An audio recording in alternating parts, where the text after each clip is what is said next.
This like, this fight coming together? I mean, this was not just a simple, hey, this is your next opponent, I accept, and the fight is made. Like, there was a process to this. What was that like for you to go through that? It's a 3-fight process, my friend. It's frustrating. This is the time coming. I think the fans, not only myself, want this fight. So the time was right, and it's March 4th on pay-per-view. We're the co-main event. The fans and everybody else know the fight's going to live up to what is expected.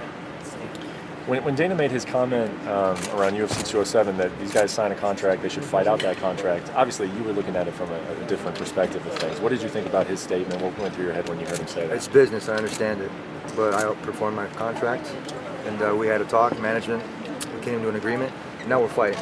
I don't like to talk too much business. That's for the management, that's for that kind of person. I like to do my business inside the octagon, if you guys are pretty familiar with that. I have 9 fights in a row, win streak. Khabib has 8 fights in a row.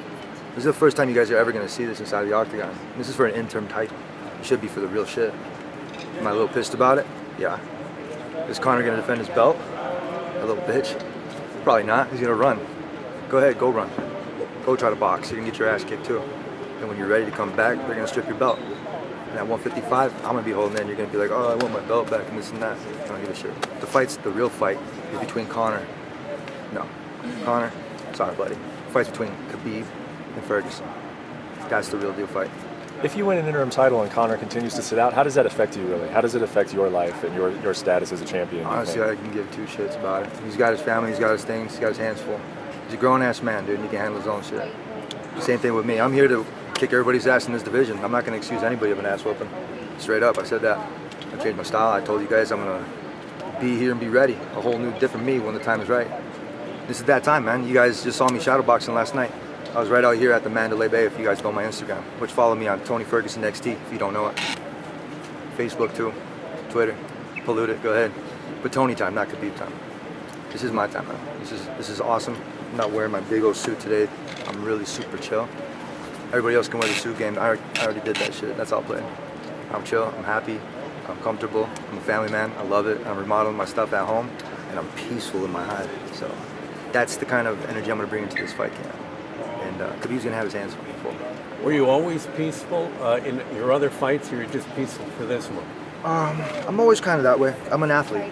It's just, but between me and Khabib, we have a lot of bugs, man, that we need to squash. And I know it, man, and it's cool. I might just bring a sombrero hat in there and do like a culture exchange, but it's not animosity. I don't hate this guy. I just want to beat him. How do you see the beat him bad? You know what I mean? Because I think my wrestling and my fight game is 100% better than this, especially in anybody in this division. I'm the champion. I'm the legend here. I'm creating new things for everybody to follow and pave the way. And Conor's been doing that same thing. I'll give that to him. He has paved the way for as far as monetary. So for guys like me, you know what I mean? It's awesome. It's cool. And for other people, you know what I mean? Let's get paid, man. Let's do this shit. Let's put on some good fights. Let's get these people hyped up about that. Let's get the Mexican crowd into it. Yo soy Latino también. Yo tengo sangre de puro Latino guerrero. And how do you see the fight playing out on Saturday? On that Saturday, it's going to be amazing. I hope that he tries to take me down. And I'm going to stuff him with the jab, man. And if he gets knocked down by my jab just like everybody else has, that's going to be an easy fight. But I want him to go all 5 rounds. And that's no bullshit. I train hard. I trained hard at Big Bear, and I proved it, man. Elevation, cane this, cane that, elevation. You need to train, son. It don't matter where you're at. You need to fucking put your time in. You put your chips, you stack that away, that's money in the bank. This fight, I'm gonna do the same thing. I'm gonna keep investing like I did last night. I'm here on work, but I got my stuff on right now. I'm about to go do a strength and conditioning circuit afterwards. I might invite you guys too, but I want you guys to pollute it. That's how I am. That's how I keep my peace. So I'm allowing you guys a little bit more into my life this fight.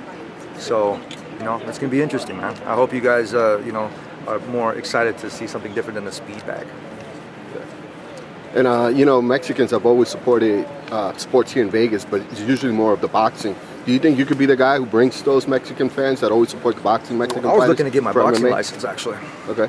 Straight up, I was looking to get my boxing license in California. Even before any of these dudes did this, but I was steered kind of in the wrong way.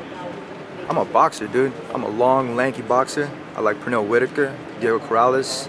A lot of Mexican boxers you have like, Jose Cesar Chavez, man, let's go to the body. And inspirational, dude. I watch these old films and I love it. And that's a different art that people have lost. They want to go toe to toe, but they don't know how to move their head. Boxing is hitting without getting hit. And I'm very good at rolling with punches. Well, with all these guys talking about going to boxing, do you ever see yourself taking a boxing professional fight? If it's there, man. I played 3 different sports in high school. I'm a multi-sport athlete. I got a lot of talent I can spread out on the board. You know, I just picked up skateboarding the other day, which is pretty dope. Works for my balance. Been longboarding for a very long time. I always mess with different things, acrobatics, different things to open up my game, because I don't want to get bored with it. I don't want to get burnt out. And so far in MMA, I'm not burnt out. So boxing, if everybody else is looking to switch and do all this other shit, that's good. Maybe they're burnt out. Maybe they should go. This sport isn't for them anymore. This is for real men. What is it about Khabib, you know, that watching him that you believe that you're going to be so successful? He's been so dominant and in all of his fights hasn't lost. What makes you think it's going to be different for you? He hasn't really gone in deep waters, man. I'm going to test that conditioning. I know he's going to train hard. I'm going to test AKA. I know they're going to be training hard. But I'm going to be training my ass off, man. You got a whole squad that's looking for you and it's going to help you train. I have nobody pushing me. I don't need anybody to push me. I'm here because I put in my time, put in my effort, especially when it's cold as fuck back in Michigan when I was working towards a state championship. I put in my time, I put in my effort, I put in my shots, 100 shots a day. I put my sprawls in. My wrestling is better than his. And I'm gonna prove that my conditioning is better than his because get that cardio right. And 5 rounds is no problem for me, especially at, what, 8,000 feet? Let's go. The last time the fight was booked, how much did you prepare for him before his injury happened and he backed out? Which one? Say that How again? much before, you know, when you guys were booked the first time around, how much did you prepare for him? How much do you feel you're ready and all that? I was prepared. It was a different story preparing for Lando. I was playing Bob the Builder, remodeling my house. I didn't get 2 shits, man. I wanted that fucker. Sorry, that guy. You know, I gotta remind myself to kind of be chill about it. I got a kid, you know, and I try to be a little bit more responsible with that. So I'm gonna be a little bit more aggressive in this fight. I'm gonna be a little bit more vocal as far as saying things. But he's a man, he has his family, but he ain't gonna take food off my table. Straight up, man. I'm gonna fight for my food, and this is what we do. So he's gonna have to train harder than me, and I don't see that happening. One last question for me en español. Para toda la fanaticada hispana que le está siguiendo ahora el MMA, ¿qué mensaje tú tienes para ellos y qué pueden esperar ese sábado cuando tú estés peleando? Pero atrás, toda la media, yo soy un hombre muy bien. Yo tengo mi familia y yo tengo unas ganas muy fuertes. Me echa todo el tiempo, me da duro con mis manos y todo mi cuerpo en la octagon.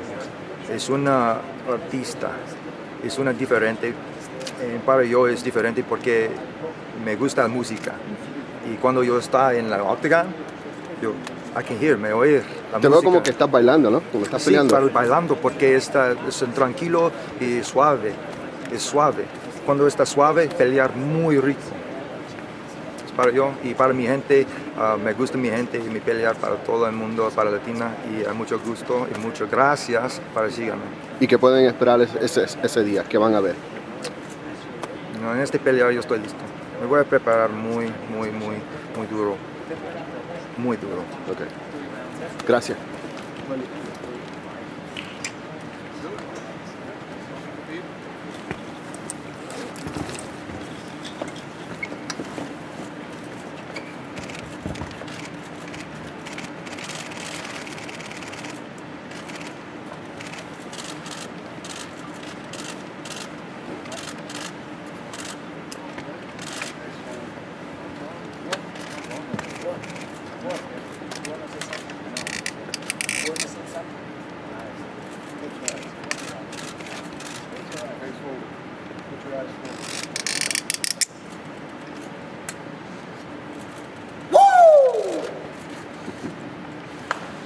Thank you.